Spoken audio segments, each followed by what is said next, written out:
Pois bem, pessoal, sejam todos bem-vindos a mais um vídeo do canal Político Brasil. Eu me chamo Rodrigo Carvalho e hoje nós vamos falar das certidões usadas pelo gabinete do ministro Moraes para fichar os, entre aspas, patriotas.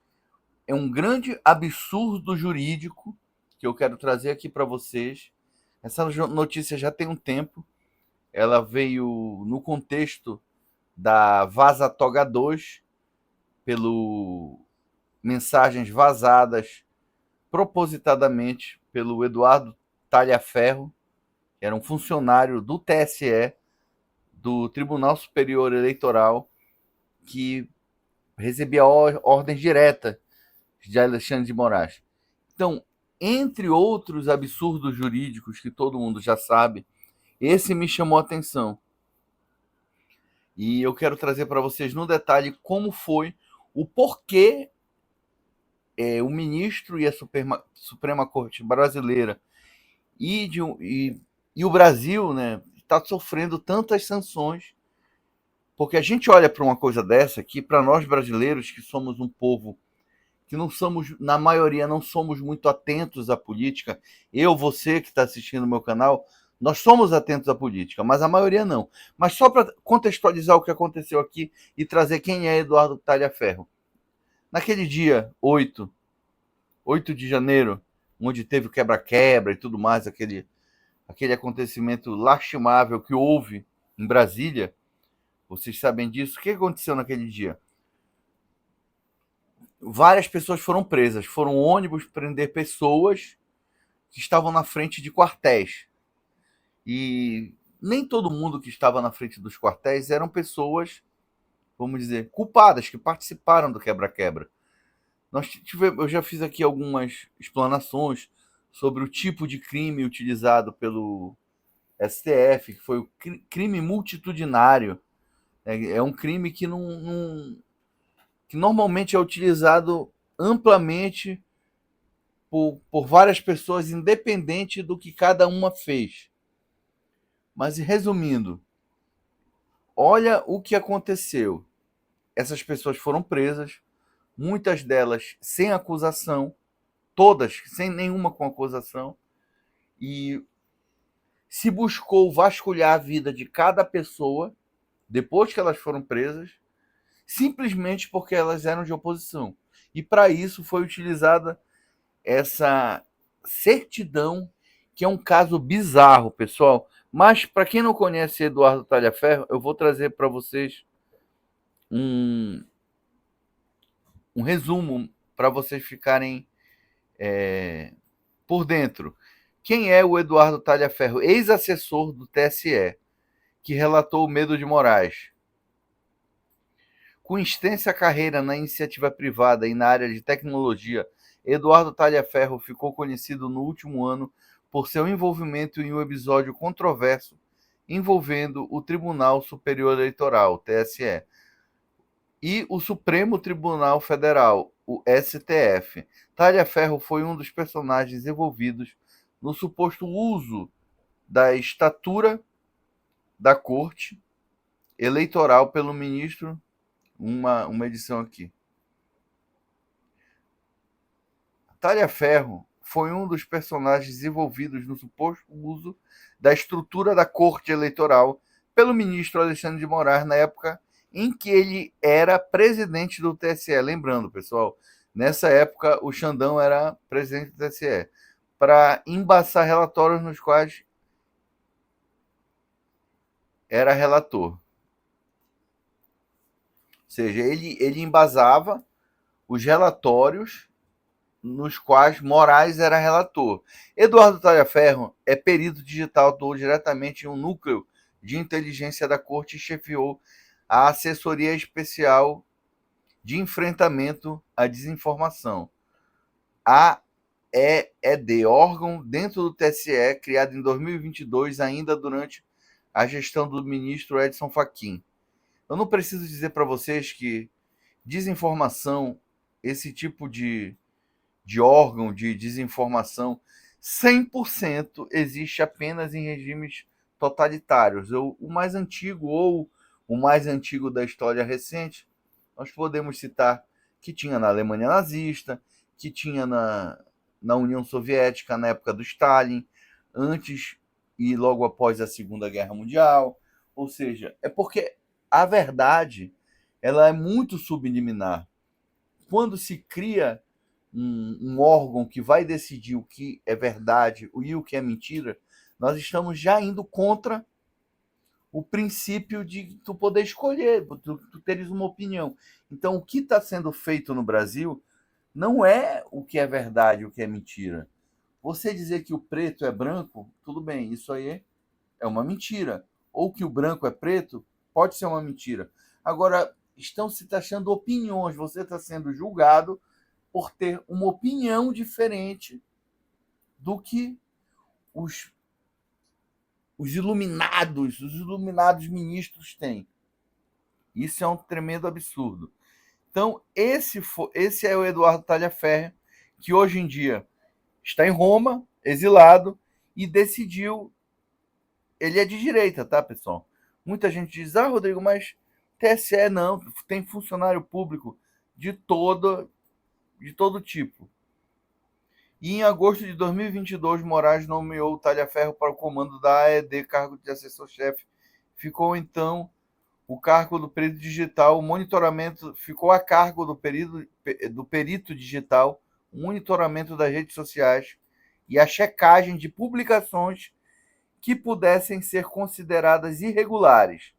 Esse processo ganhou notoriedade durante o pleito presidencial de 2022, quando houve uma maior atuação do TSE na remoção de conteúdos e suspensão de perfis das plataformas digitais.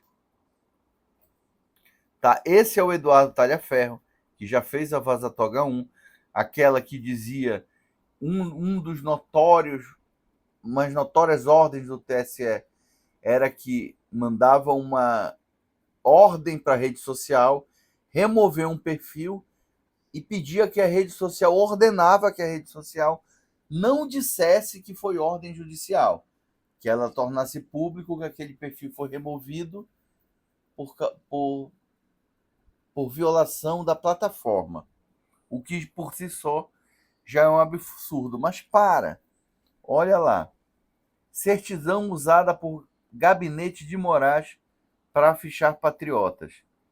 Audiência de custódia. O que aconteceu? Prendeu-se centenas de pessoas, milhares, mais de 1.000 pessoas. Muitas já morreram, muitas doentes. Um caso emblemático é o do Clesão, mas muitos outros vieram a falecer nessa. O que aconteceu? Eles prendiam a pessoa e criaram essa. No ordenamento jurídico brasileiro, uma certidão geralmente é um documento público que atesta a existência de conteúdo ao Estado de algum fato que esteja sob a guarda de um agente público e possa dar fé. Vale como prova desse fato até que se demonstre falsidade. Então as pessoas eram presas sem nenhuma acusação e essa certidão, olha só a cópia das PET 10.820, audiência de custódia. Certidão positiva. Eu vou trazer um caso para vocês. Então, essa pessoa que está presa não tinha nada. Eu vou trazer o caso de uma pessoa que era um vendedor ambulante, que estava vendendo bandeiras em frente ao quartel para poder sustentar a família. Certifico que em pesquisa nesta data foram encontradas as seguintes ocorrências em redes sociais do custeado abaixo relacionado, nomes do CPF. Descrever as ocorrências, incluir os links de acesso. Repara que aqui eles faziam pesquisas nas redes sociais da pessoa. Após a pessoa estar presa, eram muitas pessoas. Eram mais de 1.000, 2.000 pessoas que foram diretamente para o presídio da Papuda, sem previsão legal nenhuma, sem direito a aquela audiência de custódia, né? Todos incluídos no mesmo crime através de uma legislação feita que normalmente é usada para quando tem briga, aquelas brigas de futebol, que tá todo mundo querendo mesmo brigar, tal. Um crime desse nível não poderia ter. Agora, o mais incrível é a maneira que foi feito. Essa certidão foi criada, padrão, para todos os que estavam. Não, não importa se a pessoa. O quebra-quebra foi errado, foi uma coisa muito errada, inclusive atrapalhou demais a direita e atrapalhou todo mundo. Agora, há dúvidas em que teve ali um. Foi muito estranho tudo que aconteceu. O plano escudo não foi colocado em ação, não tinha policiamento, as imagens sumiram. É uma série de ocorrências daquele dia. Não estou dizendo. Os principais culpados foram os que quebraram. Foram lá, que vandalizaram, né, o prédio público, devem ser punidos, como todo criminoso deve ser punido, mas não dessa forma. Obviamente, está sendo usado de forma política e arbitrária, como já vinha sendo antes. O dedão na balança na eleição. Né? Muita coisa censurada de um lado e muita coisa do outro. Não se trata aqui se eu sou de um lado, de um espectro ou outro. Trata-se aqui de um karma que quem não prestar atenção nisso. Eu vou trazer o caso do Felipe Martins para vocês verem como foi o juiz com medo na hora da audiência, porque já foi configurado que ele sofreu crime de tortura. Mas no próximo vídeo eu vou trazer isso. Mas eu vou trazer para vocês aqui emblematicamente o que aconteceu numa.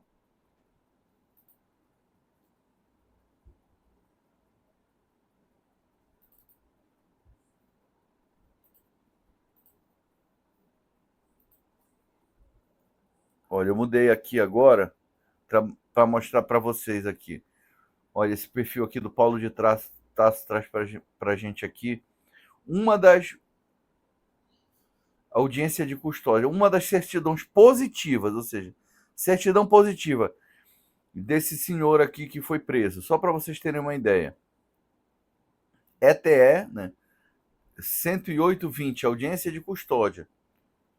Desculpa, pessoal, isso foi feito na audiência de custódia, né? Pensei que eles não tinham passado pela audiência de custódia.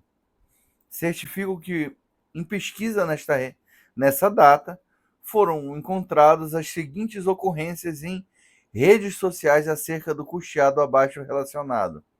Ademir Domingos Pinto da Silva, data de nascimento 15/3/1970. Perfil pessoal no Twitter com postagens antigas que exprimem aversão a Lula e ao Partido dos Trabalhadores. Olha o absurdo. Eu fiz uma pesquisa para trazer para vocês. Tem aqui vários perfis comentando isso. Tem esse cara aqui falando sobre isso. O Eli Vieira. Não foram apresentadas provas que Ademir Domingues Pinto da Silva seja golpista. Ele é um trabalhador que foi na noite do dia 8 de janeiro de 2023, depois do quebra-quebra, portanto, vender bandeiras para manifestantes nos acampamentos. Lembrando, contextualizando novamente para vocês, o que aconteceu no dia 8? Pegaram, depois do quebra-quebra, lá aquele coisa terrível que aconteceu, foram lá e prenderam todo mundo que estava na frente dos quartéis. Sempre achei terrível ficar em frente. Nunca gostei de ficar em frente. Eu achei que aqui acabou a eleição, perdeu. Né? Acabou, nós perdemos. Não tem mais o que fazer. Vamos nos preparar para ganhar a próxima. E não vamos cometer os mesmos erros. Quais são os erros? Ficar falando que urna eletrônica não tem problema nenhum em urna eletrônica. A urna eletrônica ela é positiva para o nosso sistema. O que tem é interferência na eleição, como teve. Já foi provado que teve. Olha o perfil do Domingo. Esse é o perfil. Olha as postagens do Admir. 122 postagens. 14 seguidores o cara tem. Aí, por causa de. Vasculharam o perfil dele. Olha aqui, 10 de julho de 2018. Cadeia nesses políticos bandidos. Dilma na cadeia e Geise também. Geise.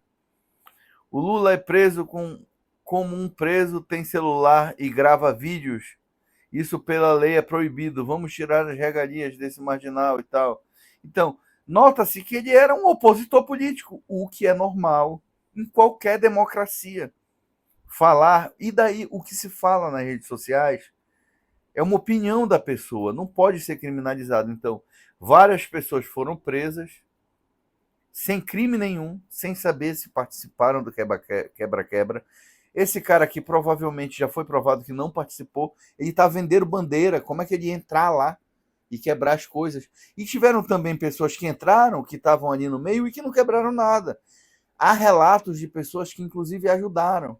Esse é o abismo em que meteram o nosso país. Aí, Rodrigo, mas estão sancionando Lei Magnitsky. Pessoal, eu fiz um vídeo sobre a Lei Magnitsky. É sério o negócio. Quem entra nessa lei nunca mais sai. Eu fiz um vídeo sobre isso, eu vou deixar os links na descrição e o card ao lado. Não deixa de assistir o vídeo sobre a Lei Magnitsky que eu fiz. Muito obrigado por assistir esse vídeo até o final. Não te esquece de se inscrever no canal. A tua inscrição nesse momento é muito importante. Se tu compartilha das nossas ideias de liberdade de expressão, curte e envia esse vídeo para os teus amigos. Até o próximo vídeo.